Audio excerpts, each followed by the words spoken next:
Madame, Monsieur, bienvenue à ce nouveau numéro de la Tribune du Parlement, votre magazine qui traite l'information parlementaire.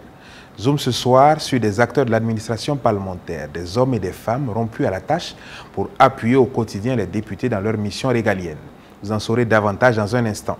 La loi portant statut de l'artiste, on en parle dans cette édition avec notre invité, le député Aboubacar Kabré. Focus tout à l'heure sur les innovations apportées à travers ce texte de loi. Voilà pour le sommaire, merci de nous suivre.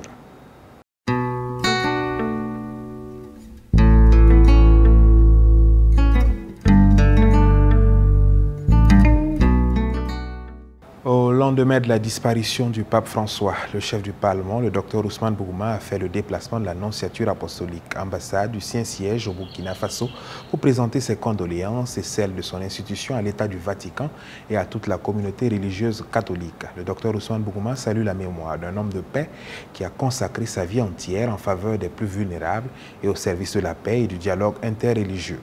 Puisse l'âme du Saint-Père reposer en paix. Je vous propose d'aller à la découverte de deux profils de l'administration parlementaire peu connus du grand public, mais dont le rôle est essentiel dans le fonctionnement du Parlement. Il s'agit des experts et des administrateurs des services législatifs, acteurs clés de l'appui au travail législatif. Ils accompagnent les commissions générales ainsi que les députés dans l'élaboration et l'examen des textes de loi. C'est dire que leurs contributions sont déterminantes pour le bon fonctionnement de l'activité parlementaire. On en sait davantage avec Innocent Darankoum et Mireille Carole Tougma. Les députés membres de la Commission du développement durable de l'Assemblée législative de transition tiennent ici une séance de travail. Ils sont assistés par deux membres du bureau des experts. Chaque commission de l'Assemblée bénéficie du soutien d'un ou plusieurs experts. Au total, ils sont 11 au sein de l'institution. Leur mission, accompagner les députés dans l'accomplissement de leurs tâches parlementaires. Le bureau des experts, c'est une structure prévue par le règlement administratif de l'Assemblée qui regroupe des experts de différents domaines de développement. Le rôle qui leur est confié, c'est qu'ils doivent mener de la recherche dans différents domaines, différentes thématiques majeures de développement. Ils doivent également appuyer les commissions générales et les commissions spécialisées dans le travail parlementaire.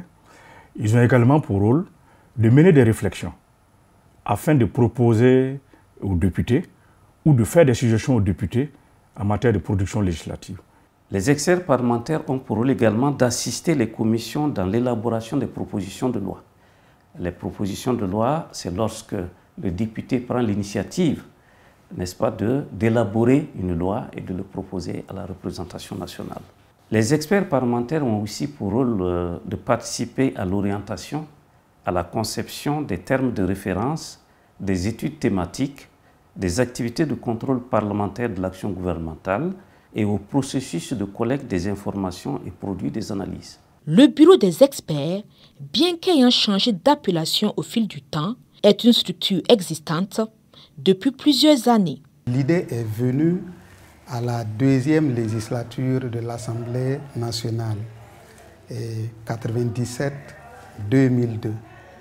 Mais de façon concrète, c'est en 1999 que l'Assemblée nationale a recruté pour la première fois des experts. Et ces experts-là formaient ce qu'on appelait en son temps le bureau des assistants. En plus des experts, un autre profil professionnel appuie les commissions dans leur fonctionnement quotidien. Il s'agit des administrateurs des services législatifs. Ces administrateurs-là apportent une assistance juridique et technique aux députés dans l'élaboration des projets de loi, dans l'élaboration de la loi elle-même et dans le contrôle de l'action du gouvernement.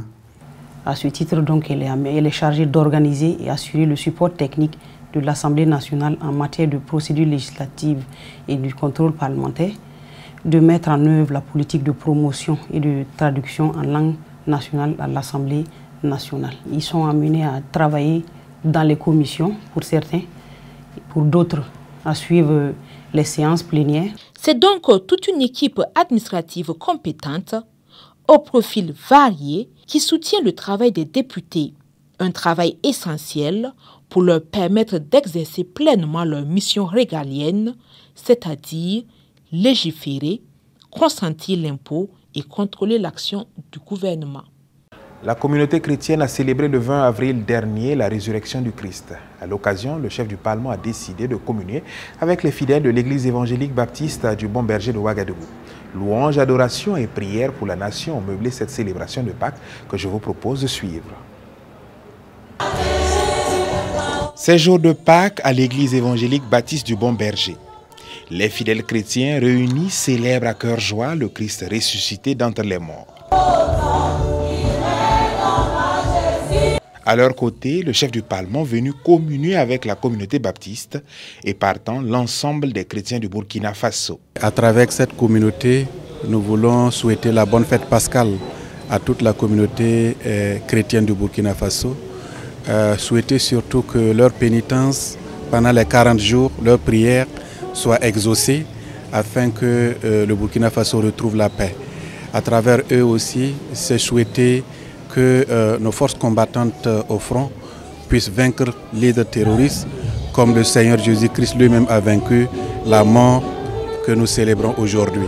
L'occasion est tout trouvée pour le peuple de Dieu de formuler des prières pour le retour de la paix au Burkina Faso.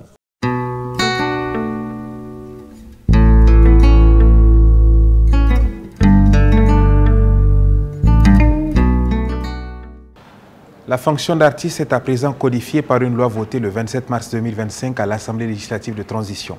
Quels sont les contours de cette loi, ses enjeux, les innovations apportées, autant de questions que nous avons adressées à notre invité de la semaine, le député Aboubacar Kabré, vice-président de la Commission du développement durable, commission chargée de l'examen au fond de la dite loi.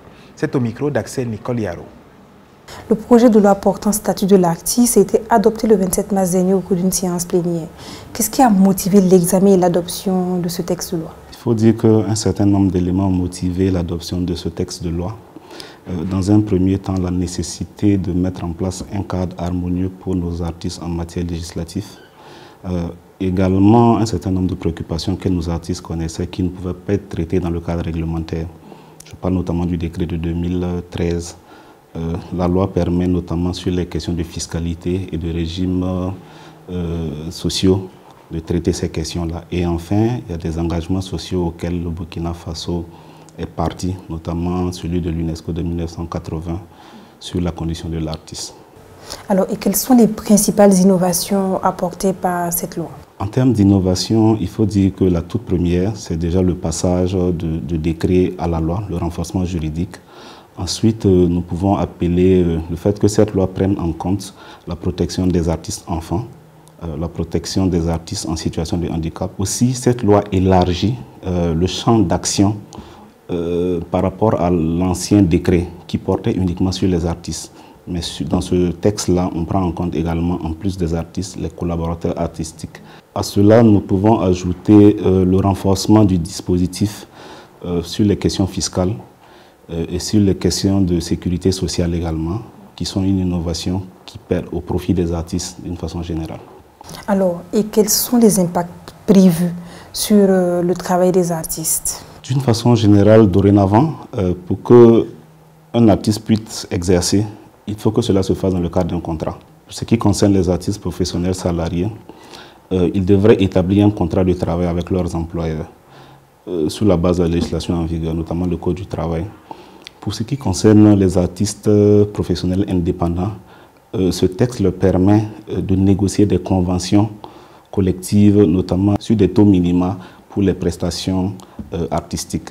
Et qu'en est-il de la reconnaissance des artistes? Cette loi va permettre de faire le distinguo entre qui est artiste et qui ne l'est pas, en ce sens qu'il faut cumuler deux conditions pour avoir la qualité d'artiste dorénavant. La première condition, c'est de faire de l'activité artistique son activité habituelle, c'est-à-dire pratiquer tous les jours.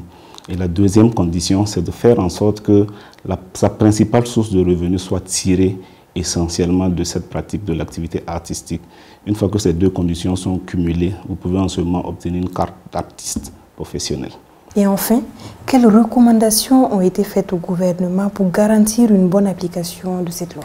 Un certain nombre de recommandations ont été faites au gouvernement, notamment la prise en compte de dispositions pour permettre à cette loi d'atteindre les objectifs, notamment en matière de fiscalité. Il va s'agir de la loi des finances à venir qu'il faudra regarder pour accorder des dérogations certainement aux artistes sur les questions liées à l'IFU, à la TVA et l'impôt sur le bénéfice non commercial. Aussi, il faudra diligenter les textes d'application qui sont prévus dans ce projet de loi-là. Et enfin, c'est une interpellation au gouvernement par rapport aux conventions qui existent entre le BBDA et les compagnies de téléphonie mobile sur les sonneries d'écoute où nous estimons que les droits de nos artistes n'étaient pas valablement représentés. Le gouvernement a pris l'engagement d'ouvrir les discussions. Nous avons bonne foi que ça va permettre d'améliorer la condition de nos artistes.